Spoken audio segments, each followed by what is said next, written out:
हम श्री गुरु श्रीयुत्पदकमलं श्रीगुरून् वैष्णवांश्च श्रीरूपं साग्रजातं सहगण रघुनाथान्वितं तं सजीवं सावधूतं सावधूतं परिजनसहितं कृष्ण चैतन्यदेवं श्रीराधा कृष्ण पादान सहगण ललिता श्री विशाखान्वितांश्च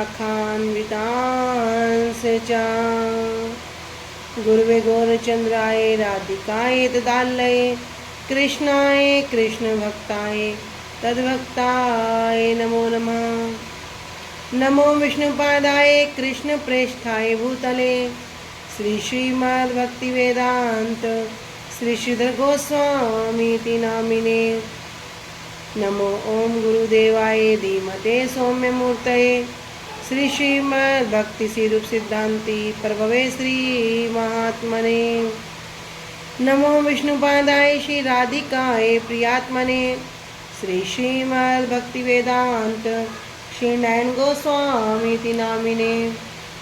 वाञ्छा कल्पतरुभ्यश्च कृपा सिन्धुभ्यैव च पतितानं पावनेभ्यो वैष्णवेभ्यो नमो नमः। पंचतत्त्वात्मक कृष्णं भक्तरूपं स्वरूपकं भक्तावतारं भक्ताख्यं नमामि भक्तशक्तिकं।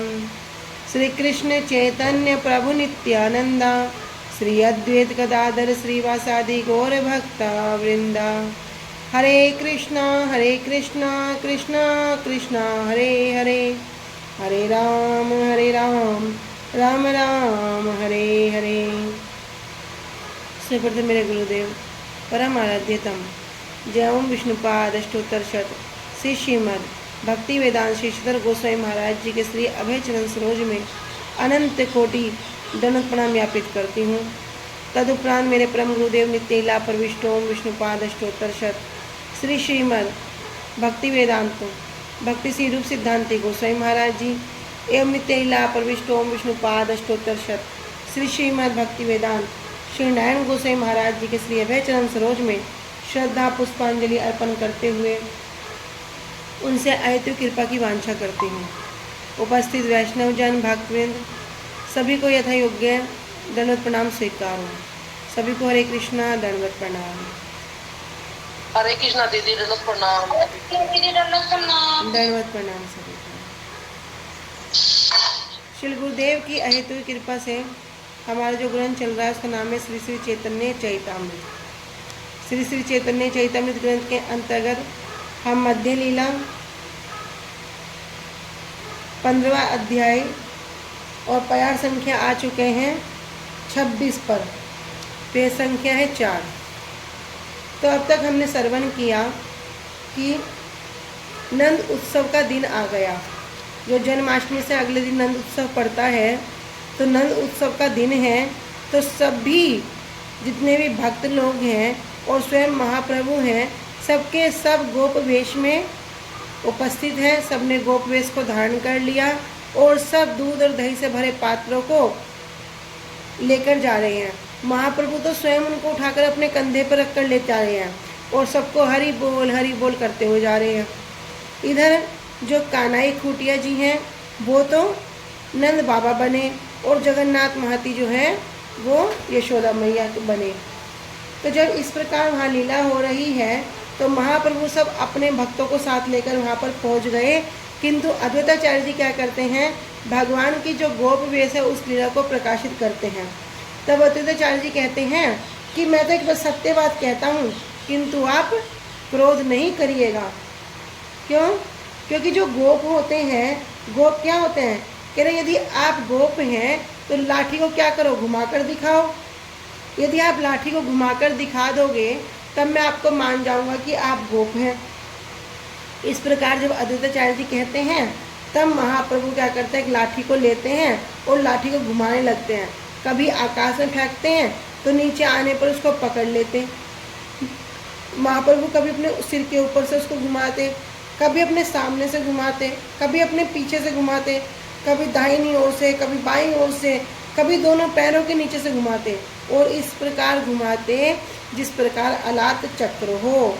अर्थात जिस प्रकार जलते हुए अंगारे को कोई तेजी से घुमा रहा हो और क्या लगता हो ये एक अंगारा नहीं है, एक चक्र है, वो चक्र की भांति प्रतीत होता है। उसी प्रकार जब महाप्रभु उस लाठी को घुमा रहे हैं तो लाठी भी इसी प्रकार प्रतीत हो रही है। तो अब प्यार नंबर 26 पे आ गए हैं।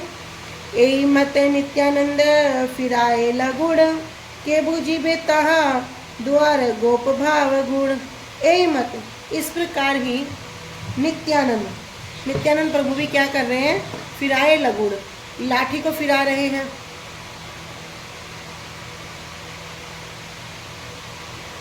के बुझिबे ताहा दुहार गोप भावरु। के बुझिबे, कौन जान सकता है जो आपका ये जो गोप भाव है, इस भाव के जो गुण भाव है उनको कौन जान सकता है। तो कह रहे हैं श्री नित्यानंद प्रभु भी उसी प्रकार लाठी को घुमाकर दिखलाया। वहाँ उन दोनों के गुण गोप भाव को कौन समझ सकता है। प्रताप रुद्रे आज्ञाए परीक्षा तुलसी जगन्नाथेर प्रसाद वस्त्र एक लैया आसी। तब इधर प्रताप रुद्र राजा ने क्या किया, राजा प्रताप रुद्र जी ने जो मंदिर के सेवक हैं उनको कहा कि जगन्नाथेर प्रसाद वस्त्र, आप क्या करो भगवान जगन्नाथ जी का एक वस्त्र ले आओ। कैसा वस्त्र, प्रसादी वस्त्र।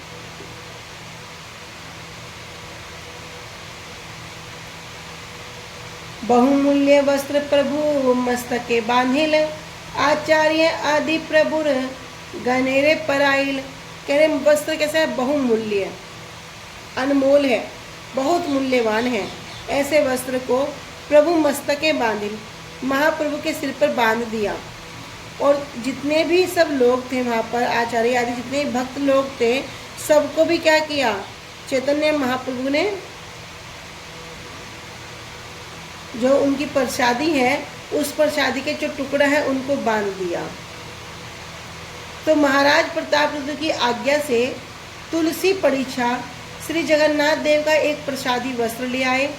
श्री तुलसी परीक्षा ने उस बहुमूल्य वस्त्र के एक खंड को, एक टुकड़े को महाप्रभु के मस्तक पर बांध दिया। तब उन्होंने श्री अद्वैताचार्य जी आदि महाप्रभु के भक्तों के मस्तक पर भी उस प्रसादी वस्त्र के खंड को बांधा।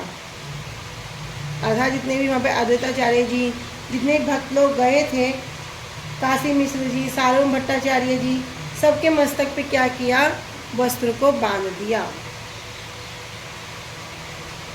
कानाई खुटिया जगन्नाथ दुई जन आवा से भी लाइल घरे छेले जाते धन। जो कानाई खुटिया थे अर्थात जो नंद बाबा के वेश में है, जिन्होंने नंद बाबा का रूप धारण किया है। जगन्नाथ महती अर्थात जो यशोदा मैया के रूप में है। दुई जन, दोनों व्यक्ति आवेश मिलाइला घरे छिलिय जन, आवेश में अर्थात दीदी आवाज ब्रेक। कह रहे आवेश मिलाइल घरे छिलियत जन। और जितना भी जो आवेश अर्थात जो भगवत प्रेम का जो आवेश है उसमें बिलाइल सब कुछ बांट दिया। क्या बांट दिया, घरे छिलियत धन, जितना भी उनके घर में धन था सब धन संपत्ति को क्या किया, बांट दिया। क्यों, नंद महाराज और यशोदा मैया के भी क्या हुआ, पुत्र हुआ है।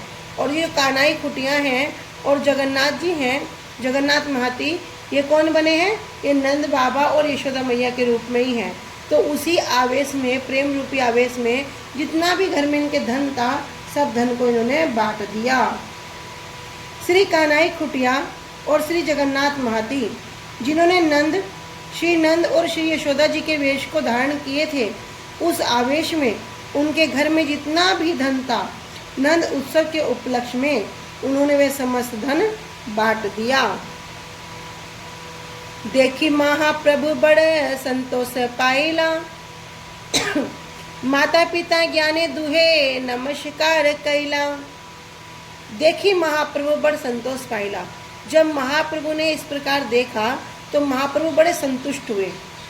माता पिता ज्ञान दुहे, और दोनों को, कानाई खुटिया को और जगन्नाथ महती को, दोनों को ही माता पिता का ज्ञान करके नमस्कार कैला, उनको नमस्कार किया। परम आवेशे प्रभु आइला निज घर, ए मत लीला करे गौरांग सुंदर। परम आवेशे प्रभु आइला निज घर, और उसी परम आवेश में चैतन्य महाप्रभु आइला निज घर, अपने घर को लौट आए। ए मत लीला करे गौरांग सुंदर, और इस प्रकार महाप्रभु गौरांग सुंदर के नाम से जाने जाते हैं और अनेक अनेक लीलाएं, महाप्रभु अनेक अनेक लीलाएं कर रहे हैं। उनके इन भावों को देखकर महाप्रभु बड़े संतुष्ट हुए और उन दोनों को माता पिता मानकर उन्हें प्रणाम किया।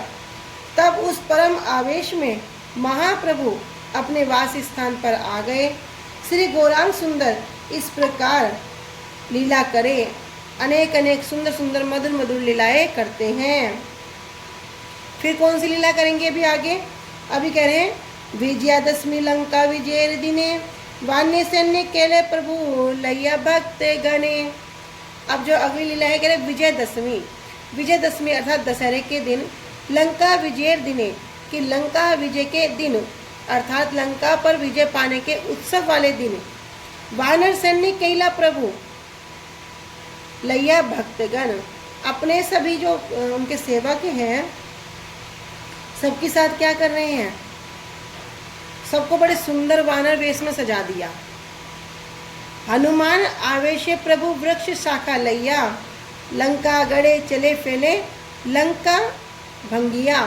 और स्वयं महाप्रभु किस आवेश में आ गए? हनुमान आवेशे। महाप्रभु अभी हनुमान जी के आवेश में आ गए। वृक्ष शाखा लैया, और क्या कर रहे हैं? एक वृक्ष की शाखा को लेकर लंका गड़े चले और लंका पर क्या कर दी? चढ़ाई कर दी। फैले लंका भगिया, और लंका को क्या करने लगे? लंका में प्रवेश करने के लिए तोड़ फोड़ करने लगे। तो भगवान श्री रामचंद्र जी की लंका विजय के लिए शुभ यात्रा प्रारंभ के दिन विजयदशमी पर महाप्रभु अपने भक्तों को वानर सेना के वेश में सजा दिया। जितने ही महाप्रभु के समस्त भक्त हैं सबको वानर के रूप में सजा दिया। और स्वयं हनुमान के आवेश में महाप्रभु वृक्ष की शाखा को लेकर लंका नगरी के बाहर की खाई को पार कर लंका में प्रवेश करके उसे तोड़ने फोड़ने लगे। कह रहे लंका गढ़ अर्थात लंका नगरी के चारों ओर की खाई। कहा रे रावण ने प्रभु कहे क्रोध आवेशे, जगन माता हरे पापी मारी मुँह संवन से। कहा रे रावण, और महाप्रभु क्रोध में बोलने लगे कहाँ है रावण? प्रभु कहे क्रोध वेशे। महाप्रभु क्रोध में कहते हैं कि ये रावण कहाँ पर है? जगन माता हरे पापी, इसने जो जगत माता है, जो सीता मैया है, उनका हरण किया है। मारी मुँह संवन से, मैं इसको इसके वंश के सहित इसको मार दूंगा। तो हनुमान जी के आवेश में महाप्रभु क्रोध में भरकर कहने लगे कहाँ है रावण? उस पापी ने जगन माता सीता का हरण किया है, इसलिए मैं उसे वंश सहित मार दूंगा। गोसाई आवेश से देखी लोक के चमत्कार, सर्वलोक जय जय बले बार बार। करे गोसाई आवेश देखी, महाप्रभु के इस प्रकार के आवेश को देखकर, इस प्रकार के भाव आवेश को देखकर लोक के चमत्कार, सभी लोग तो आश्चर्यचकित हो गए, चमत्कारित रह गए। सर्वलोक जय जय बले बार बार, और सभी लोग बार बार जय हो जय हो जय हो का जय घोष करने लगे। महाप्रभु के आवेश को देखकर लोग आश्चर्यचकित हो गए, सभी लोग बार बार जय जयकार करने लगे। ए मत रास यात्रा आर दीपावली, उत्थान द्वासी यात्रा देखिला सकली। ए मत अर्थात इसी प्रकार रास यात्रा आर दीपावली, भगवान श्री कृष्ण की रास यात्रा, दीपावली और दीपावली, उत्थान द्वादशी, फिर आती है उत्थान द्वादशी अर्थात देव उठने का द्वादशी, और यात्रा देखिला सकिन, सबकी सब यात्रा में उन्होंने क्या किया? महाप्रभु और उनके भक्तों ने सब में भाग लिया। कह रहे महाप्रभु और उनके भक्तों ने इसी प्रकार कार्तिक मास के सभी उत्सवों जैसे रासलीला, दीपावली, देवोत्थान द्वादशी आदि में भाग लिया। अनुभाष्य में भक्ति सिद्धांत श्री ठाकुर जी वर्णन कर रहे हैं। दीपावली, दिवाली कार्तिक मास की अमावस की, उत्थान द्वादशी यात्रा अर्थात कार्तिक शुक्ल द्वादशी, चतुर्मास्य व्रत जो 4 महीनों के व्रत होते हैं, समुद्र स्नान, नगर परिक्रमा आदि यात्री कृत्य। एक दिन महाप्रभु नित्यानंदे लैया, दुई भाई युक्ति केल निभृते वसिया। एक दिन महाप्रभु ने क्या किया, नित्यम लैया अपने संग में नित्यानंद प्रभु को लेकर दुई भाई युक्ति केल निभृत वसिया, निवृत अर्थात एकांत में निर्जन स्थान पर बैठकर क्या कर रहे हैं, दुई भाई युक्ति केल, दोनों भाइयों ने युक्ति करी। क्या करी, अब इस युक्ति का किसी को पता नहीं है। कह रहे एक दिन महाप्रभु और श्रीमद नित्यानंद प्रभु दोनों भाइयों ने एकांत में बैठकर कुछ परामर्श किया कि बा युक्ति केल दुहे केह नहीं जाने, फले अनुमान पाछे कैल भक्त गणे। कि कह रहे कि बा युक्ति केल दुहे, ये दोनों मिलकर क्या युक्ति कर रहे हैं, क्या योजना बना रहे हैं, केह नहीं जाने, इसको तो कोई भी नहीं जानता था। फले अनुमान पाछे, लेकिन बाद में क्या हुआ, बाद में अनुमान लगाया। केल भक्त गणे, सभी भक्तों ने मिलकर अनुमान लगा रहे हैं।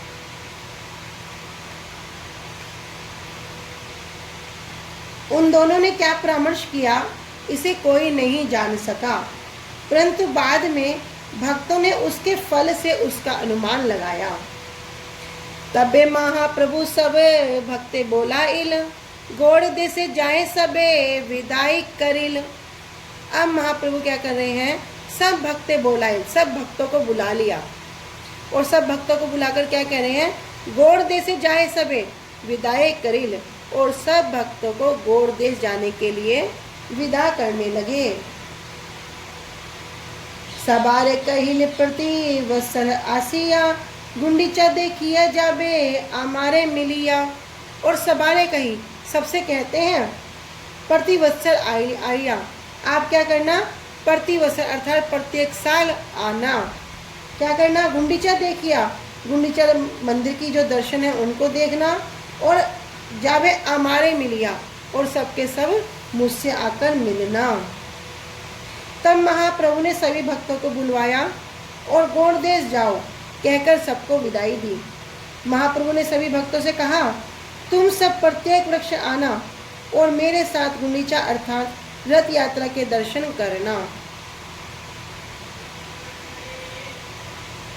आचार्य आज्ञा दिले करिया सम्मान, आचंडाल आदि कृष्ण भक्ति दियो दान। आचार्य, अब श्री अद्वैताचार्य जी क्या कर रहे हैं, दिल करिया सम्मान, जो महाप्रभु जो आज्ञा दे रहे हैं उसका सम्मान कर रहे हैं। आचंडाल आदि कृष्ण भक्ति दियो दान, और महाप्रभु से प्रार्थना करते हैं, आचंडाल जो सबसे नीच व्यक्ति है उसको भी आप क्या करना, कृष्ण भक्ति का दान देना, कृष्ण भक्ति रूपी चेतना प्रदान करना।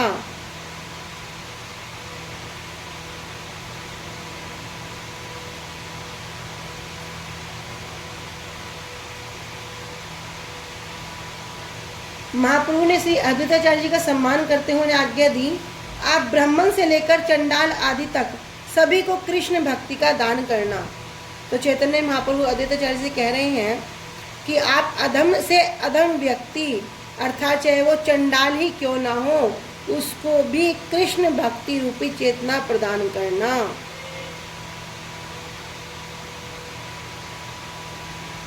नित्यानंदे आज्ञा दिले जाए गोड़ देसे, अनर्गल प्रेम भक्ति करिया प्रकाशे। इधर स्वयं नित्यानंद प्रभु को भी आज्ञा दी है कि जाए गोड़ देसे, आप क्या करो, गोड़ देश में जाओ, बंगाल में जाओ। अनर्गल प्रेम भक्ति करिया प्रकाशे, और अनर्गल अर्थात जो कैसी भक्ति है, अनर्गल है, जो बिना रोक टोक के, बिना किसी रुकावट के ऐसी प्रेम भक्ति को प्रकाशित करो कि भक्ति में विचार नहीं है, इसको मिलेगी या उसको नहीं मिलेगी, ये छोटा है या ये बड़ा है, ये धनी है या ये निर्धन है, ऐसा कोई भी विचार नहीं है। कह रहे अनर्गल, बिना रोक टोक के ये भक्ति क्या करो, सबको प्रेम भक्ति का प्रकाश करो। रामदास गदाधर आति कते जने, तोमारे सहाय लागी दिलू तोमारे सने। तब महाप्रभु कहते हैं रामदास गदाधर आदि कत जने, आदि कुछ लोगों को, कुछ भक्तों को, तोमार सहाय आपकी सहायता के लिए, दिलू तोमार सने मैं आपके साथ भेज रहा हूँ। मध्य मध्य आमी तोमार निकटे जाइब, अलक्षित रहे तोमार नृत्य देखिब। मध्य मध्य बीच बीच में आमी तोमार निकट जाइब, मैं भी आपके निकट आया करूँगा। अलक्षित रहे, और क्या करूँगा, अलक्षित रूप में, अर्थात किसी को नहीं दिखूंगा। तोमार नृत्य देखिब, आप क्या करूँगा, आपके नृत्य को देखूंगा, अर्थात आप ही मुझे देख सकोगे और कोई भी मुझे वहाँ पर देख नहीं सकेगा। तब महाप्रभु ने श्री नित्यानंद प्रभु को आज्ञा दी, आप गौड़ देश में जाकर जो अधिकारी व्यक्ति हैं, जो अनअधिकारी हैं, जाति है, वर्ण है, ऊंच नीच का विचार किए बिना सर्वदा सबको ही प्रेम भक्ति का दान करना।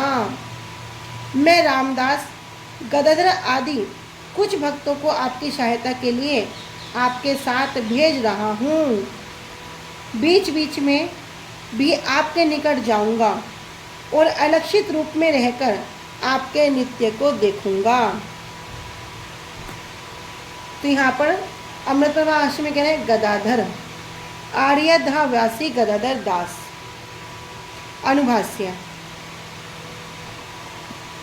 नित्यानंदे आज्ञा, नित्यानंद जी की आज्ञा मतलब अर्थात महाप्रभु भी नित्यानंद प्रभु को आज्ञा दे रहे हैं। तो प्राकृत सहजिया लोग, जो प्राकृत हैं, प्राकृत अर्थात जो जड़ विचार में जो प्रतिष्ठित हैं, रोहिणी नंदन श्री बलराम से अभिन्न श्री नित्यानंद प्रभु को अपने समान प्राकृत मनुष्य समझकर ऐसा कहते हैं कि वे बलदेव प्रभु के लिए भी प्राकृत बुद्धि रखते हैं, जड़ बुद्धि रखते हैं।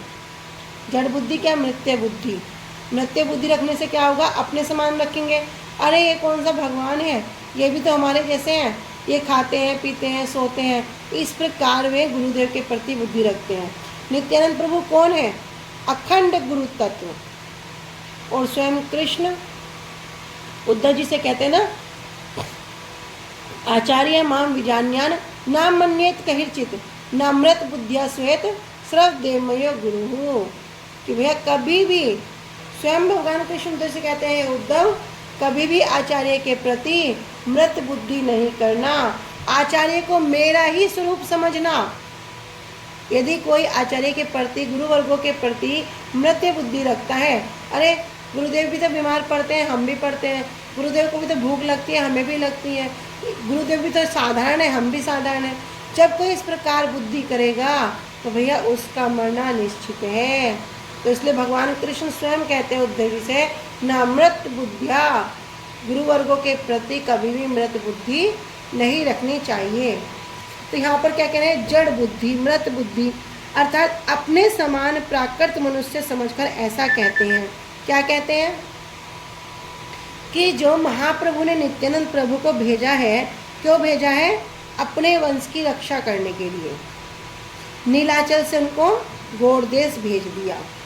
कौन कहते हैं, जो जड़ विचार में जो प्रतिष्ठित लोग हैं, जिन्हें अभी अप्राकृत वस्तु का ज्ञान नहीं है। प्राकृत अर्थात जड़, अप्राकृत अर्थात नित्य वस्तु, चिन्मय वस्तु। श्री नित्यानंद प्रभु के चरण कमलों में अपराध के कारण ही उनकी ऐसी पाखंडी बुद्धि उदित हुई है। तो ये बुद्धि किस प्रकार है, जब अखंड गुरु तत्व के चरणों में अपराध कर रहे हैं, और हमारे जितने भी गुरुवर्ग हैं सब उन्हीं का प्रकाश रूप हैं। तो कभी भी इस प्रकार का विचार, इस प्रकार का अपराध मन में नहीं लाना चाहिए। तो ऐसी बुद्धि उदित हो जाएगी। यद्यपि श्री नित्यानंद प्रभु समस्त ईश्वर विग्रह विष्णु तत्व के मूल स्रोत हैं। नित्यानंद प्रभु कौन है, समस्त ईश्वर विग्रह विष्णु तत्व, जितने भी विष्णु तत्व हैं उन विष्णु तत्व के भी जो मूल हैं, जो मूल कारण है वह कौन है? श्रीमन नित्यानंद प्रभु हैं। अर्थात हम श्रवण करते हैं कि कृष्ण है, कृष्ण से वाम साइड से कौन है? श्रीमती राधा रानी, और सीधे हाथ की तरफ से कौन है? बलदेव प्रभु। तो जितने भी बाद में बलदेव प्रभु से संकर्षण, जो हमारे कारणोदकशाही विष्णु, गर्भोदकशाही विष्णु, शिरोदकशाही विष्णु, सबके सब बलदेव प्रभु का ही एक्सपेंशन है। तो जो मूल हो गए वे कौन हो गए? नित्यानंद प्रभु, बलदेव प्रभु। कह रहे यद्यपि श्री नित्यानंद प्रभु समस्त ईश्वर विग्रह विष्णु तत्व के मूल स्रोत हैं, तथापि फिर भी प्राकृत सहजिया आदि लोग उन्हें अपने जैसे, उन्हें किस प्रकार मानते हैं? प्राकृत सहजिया जड़ विचार के लोग अपने समान ही कफ, पात, वात और पित्त, इन 3 धातुओं से बने इस शरीर को आत्मा मानने वाले, कि शरीर क्या है? कफ, वात, पित्त, इन 3 धातुओं से बना है। इसी प्रकार इस शरीर को जो मानते हैं, शरीर को ही आत्मबुद्धि रखते हैं। अभी आत्मा का कोई ज्ञान नहीं है, अभी तो सबको लगता है मैं शरीर हूँ, तो शरीर में ही अपनी आत्मबुद्धि रखते हैं। और यम दंड के भागी, जड़ इंद्रिया भोगों में लिप्त, जन्म मरण के चक्र में बंधे जीव मात्र मानते हैं। किस प्रकार आगे कह रहे हैं? कह रहे यम दंड के भागी, भैया जिस प्रकार हम सब यम दंड के भागी हैं, जड़ इंद्रिय भोगों में लिप्त, जो जड़ इंद्रियां अर्थात जितने भी हम संसार में रहकर सोचते ना मैं भोगता हूँ, ये वस्तु मेरे लिए है, अपने आप में जो भोक्ता बुद्धि रखने वाले, कह रहे जड़ इंद्रिय भोगों में जो लिप्त हैं और जन्म मरण के चक्र में बंधे हैं। अभी इससे छूटने का कोई उपाय नहीं मिल रहा, अभी इसी चक्र में बंधे पड़े हैं। इस प्रकार जीव मात्र मानते हैं। किसको? नित्यानंद प्रभु को भी। इस अपराध के कारण वे लोग नरक पथ के ही पथिक बनते हैं। जो इस प्रकार के विचार में प्रतिष्ठित होता है, जो प्राकृत सहज विचार अपनाता है और जो गुरुवर्गों के प्रति, अखंड गुरु तत्व के प्रति इस प्रकार की बुद्धि रखता है, कह रहे ये अपराध है। और अपराध कहते ना अपगतरात इति अपराध, जिस कार्य को करने से हमारे गुरु वैष्णव के प्रति श्रद्धा खत्म हो जाए और गुरु वैष्णव के अंदर हमारे प्रति प्रेम खत्म हो जाए, वही है अपराध। तो कह रहे इस अपराध के कारण लोग नरक पथ के अर्थात अपने नरक के मार्ग में ही अग्रसर होते हैं। ऐसे लोग कनक, कामनी, प्रतिष्ठा के लोभी, व्यापारी स्वभाव वाले और स्वार्थ परायण होते हैं। इन लोगों को किसी और के सुख दुख से कोई तात्पर्य नहीं है। कैसे हैं? कनक, कामनी, सोना मिल जाए, स्त्री मिल जाए, प्रतिष्ठा मिल जाए, इनके लोभी होंगे।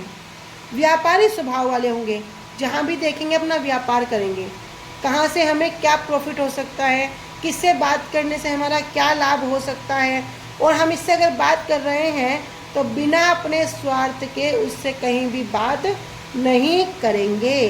तो कैसे होते हैं? स्वार्थ परायण, अपने स्वार्थ को सिद्ध करने वाले।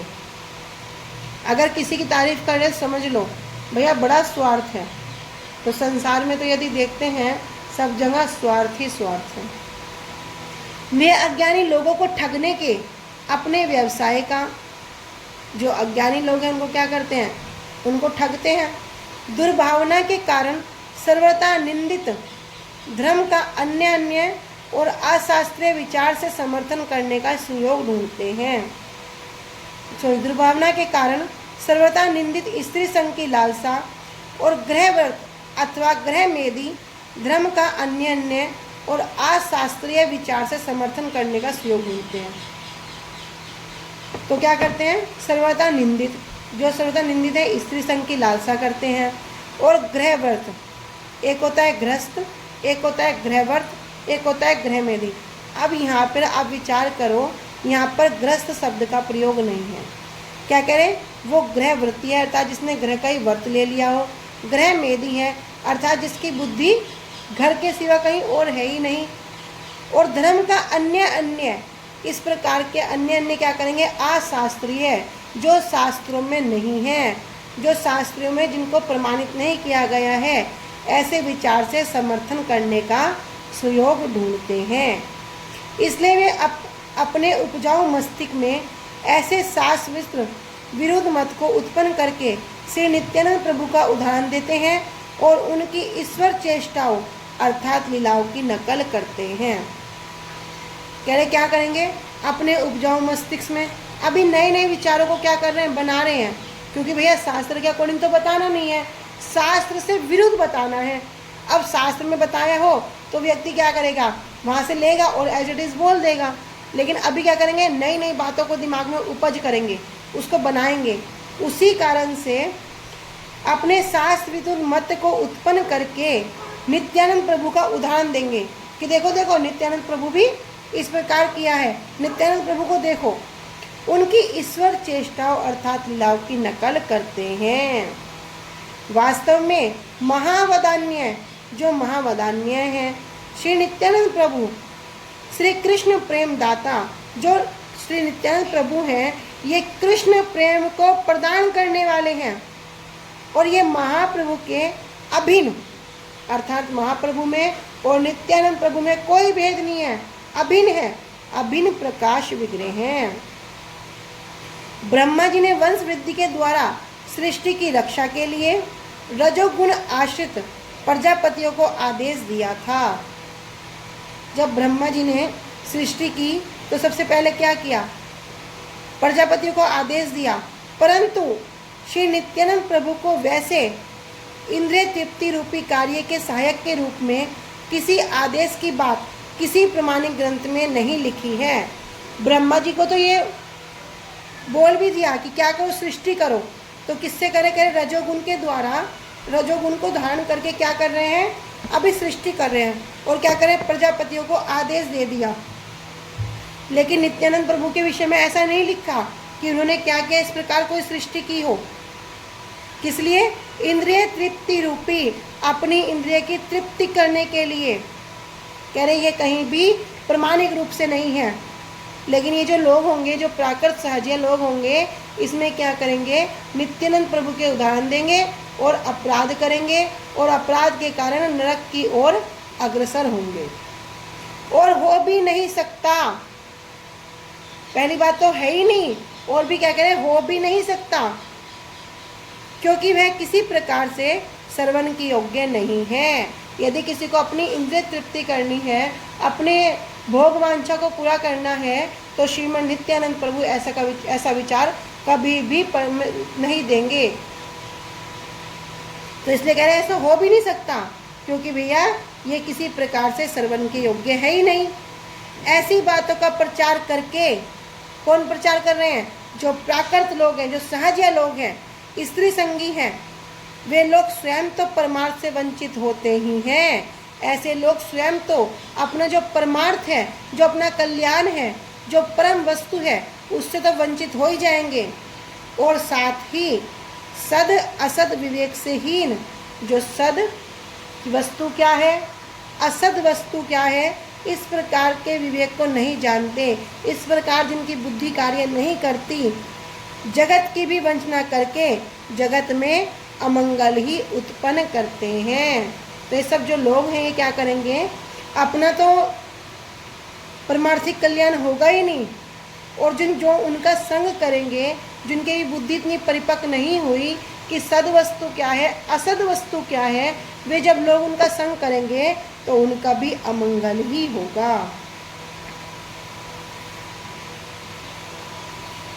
श्रीवास पंडिते प्रभु करी आलिंगन, कंठ धरी कहे तारे मधुर वचन। श्रीवास पंडित प्रभु करी आलिंगन, श्रीवास पंडित को देखकर महाप्रभु क्या करते हैं, उनको आलिंगन कर रहे हैं।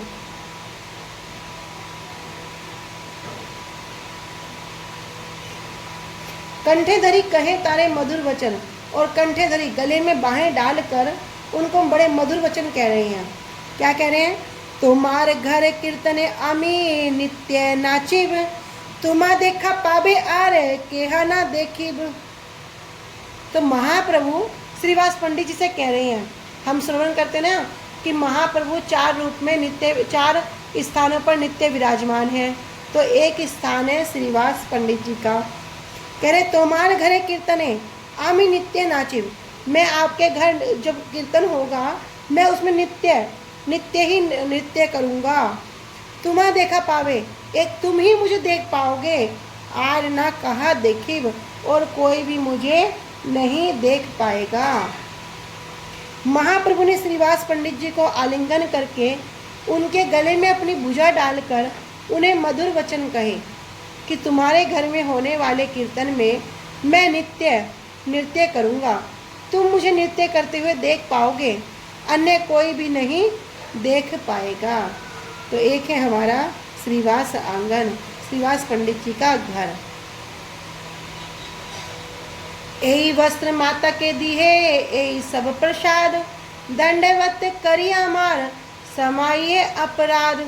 एई वस्त्र, महाप्रभु ने क्या किया, एक वस्त्र जो जगन्नाथ जी का प्रसादी वस्त्र है वो श्रीवास पंडित जी को दिया और यही सब प्रसाद और बहुत सारा प्रसाद दिया। कह रहे आप क्या करना, यही वस्त्र माता के दें, ये वस्त्र को माता को दे देना, यही सब प्रसाद, ये प्रसाद भी माता को देना। और दंडवत करी अमार, और माता को दंडवत प्रणाम करके अमार क्षमाइए अपराध, मेरे अपराध के लिए उनसे क्षमा मांगना। तो आगे हम यहाँ से कल श्रवण करेंगे। वांछा कल्पतरुभ्यश्च कृपा सिंधुभ्येव च पतितानां पावनेभ्यो वैष्णवेभ्यो नमो नमः। श्री गुरुदेव की जय। अनंत कोटि वैष्णव वृंद की जय। निताई गौर प्रेमानंदे हरि हरि बोल।